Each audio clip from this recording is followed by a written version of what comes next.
Bien-aimés frères et sœurs en Christ, nous vous saluons dans le nom merveilleux du Seigneur Jésus-Christ. Voici le moment venu, nous devons nous adresser à vous à travers ce canal. Vous apportez la parole de Dieu en ces moments-là. Le thème de notre entretien ce matin, c'est le temps de l'espérance.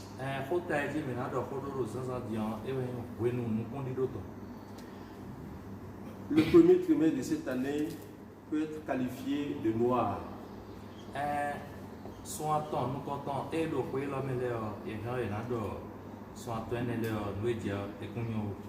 De terribles et dramatiques moments pour la terre. Un passage d'Ésaïe résume bien ce qui se passe actuellement. Le frère va nous lire Ésaïe 24, le verset 19 à 20. Ésaïe chapitre 24, le verset 19 à 20.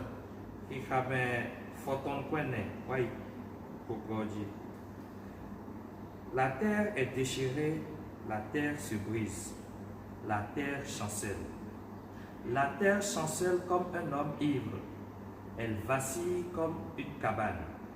Son péché pèse sur elle, elle tombe et ne se relève plus. Amen. Amen. La terre est déchirée, la terre se brise, la terre chancelle. Et les 7 milliards d'hommes de la terre sont témoins de ces moments difficiles. Mais nous n'allons plus parler de ces moments de détresse. L'objet de notre message ce matin, c'est le grand bonheur qui vient après ce moment-là. C'est ce qui nous donne de l'espérance. Nous ne voulons plus que le deuxième trimestre soit un trimestre de tristesse, de détresse.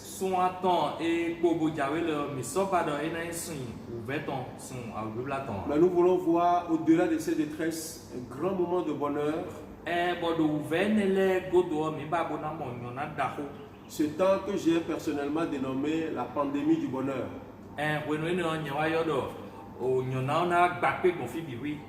Depuis plus de 3500 ans, d'abord par les patriarches, ensuite par les prophètes, et enfin par les apôtres, l'Éternel avait parlé d'un temps merveilleux, un temps pour établir l'ordre, un temps où lui seul redevient maître de l'univers. Enfin, ce temps pour accomplir son plan initial pour l'homme. Et donc tout ce qui a été prophétisé depuis 3500 ans, nous sommes à quelques temps de l'accomplissement de ces choses-là. Et donc, l'Apocalypse, c'est un grand livre d'espérance. Et donc, nous allons aller dans l'Apocalypse chapitre 21, du premier verset au verset 5. Le frère va nous donner lecture. Puis je vis un nouveau ciel et une nouvelle terre, car le premier ciel et la première terre avaient disparu, et la mer n'était plus. Et je vis descendre du ciel d'auprès de Dieu la ville sainte, la nouvelle Jérusalem, préparée comme une épouse qui s'est parée pour son époux. Et j'entendis du trône une voix forte qui disait: Voici le tabernacle de Dieu avec les hommes.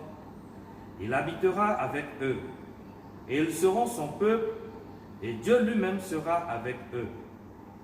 Il essuiera toute larme de leurs yeux, et la mort ne sera plus. Et il n'y aura plus ni deuil, ni cri, ni douleur, car les premières choses ont disparu. Et celui qui était assis sur le trône dit, voici, je fais toutes choses nouvelles. Et il dit, écris, car ces paroles sont certaines et véritables. Amen. Amen. Ces paroles sont certaines et véritables.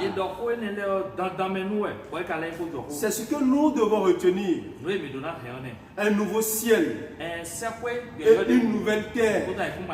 Tout à l'heure dans Ésaïe 24, il dit la terre est déchirée. La terre chancelle comme un homme ivre. Elle tombe.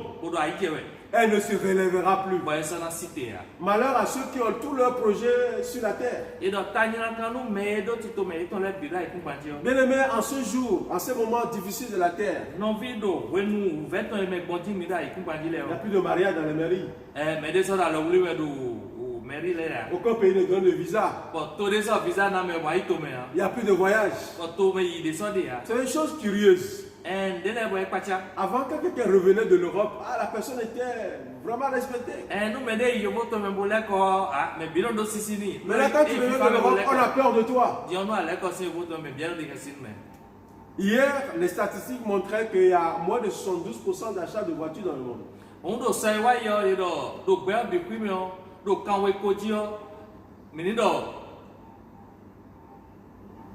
Moins de 72% d'achats de voitures dans le monde.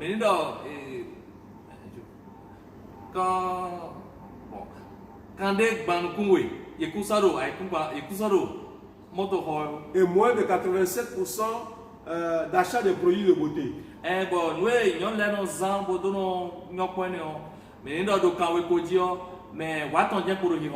La terre chancelle. Elle tombe. Elle tombera. Si toi tu es accroché à la terre. En ce moment d'espérance, toutes ces paroles, ces actes posés par les patriarches, par les prophètes, bien aimé, à cause de ces jours exceptionnels, beaucoup sont morts et nous attendent dans l'espérance. Ce jour tant entendu par la terre, ce jour approche. Il dit un nouveau ciel, une nouvelle terre. Vous pouvez le lire dans Ésaïe chapitre 65, versets 17 à 19. On n'aura pas le temps de le lire. Les apôtres en ont parlé aussi dans 2 Pierre chapitre 3, verset 13. Il parle d'une nouvelle Jérusalem. Et chose magnifique, le trône de Dieu est avec les hommes. Il habitera avec eux. Il essuiera toute larme de leurs yeux. Bien aimé, qu'est-ce qu'on peut attendre de merveilleux? Et à la fin, il dit, ces paroles sont certaines et véritables. Certaines et véritables. Bien aimé, qu'est-ce qui nous reste en ce temps-là? Qu'est-ce que nous devons faire en ce temps-là? Ce temps d'espérance. Nous ne pouvons pas être dans la détresse comme les autres. Parce que nous, derrière ce bruit, derrière ce vacarme, derrière cette douleur, derrière cette détresse, notre temps arrive. Le temps pour lequel tu te prives de beaucoup de choses. Ce temps est proche. Qu'est-ce qu'il faut faire? Qu'est-ce qu'il nous reste à faire? Quel est le dernier message pour nous? Quel est le dernier message pour nous, les enfants de Dieu? Avant l'arrivée de ce temps-là, nous allons lire dans Apocalypse chapitre 3. Du verset 11 au verset 14. Apocalypse chapitre 3, verset 11 au verset 14. Je viens bientôt. Retiens ce que tu as, afin que personne ne prenne ta couronne. Celui qui vaincra, je ferai de lui une colonne dans le temple de mon Dieu. Et il n'en sortira plus. J'écrirai sur lui le nom de mon Dieu et le nom de la ville de mon Dieu, de la nouvelle Jérusalem qui descend du ciel, d'auprès de mon Dieu et mon nom nouveau. Verset 13. Que celui qui a des oreilles entende ce que l'Esprit dit aux églises. Écrit à l'ange de l'église de Laodicée. Verset 13. Amen. Amen. Amen. Je viens bientôt. Retiens ce que tu as. Retenons ce que nous avons. Nous avons la vie. Nous avons la foi. Nous avons l'espérance. Retiens ce que tu as, mon frère. Et celui qui vaincra, c'est-à-dire celui qui arrivera à retenir ce qu'il a, il dit, je ferai de lui une colonne dans la maison de mon Dieu. Peuple de Dieu, ce moment arrive. Ce moment pour lequel nous souffrons depuis des années. Ce moment pour lequel nos aînés dans la foi sont morts. C'est vrai que la terre connaîtra les moments difficiles. Il y a des temps encore sombres qui viendront. Mais je vous prie, bien-aimés, ne regardez pas que à ce temps sombre. Ne regardez pas que à ces moments difficiles. Le Seigneur nous disait quelque part, il dit c'est la douleur de l'enfantement. C'est comme la femme qui entend avec beaucoup de douleur. Mais il faut que cette douleur arrive pour que l'enfant naisse. Donc la terre doit connaître cette douleur pour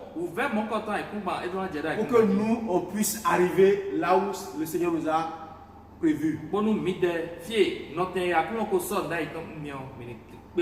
Ne soyez pas dans la détresse comme les autres. Ne paniquez pas comme les autres. Mais soyez sereins.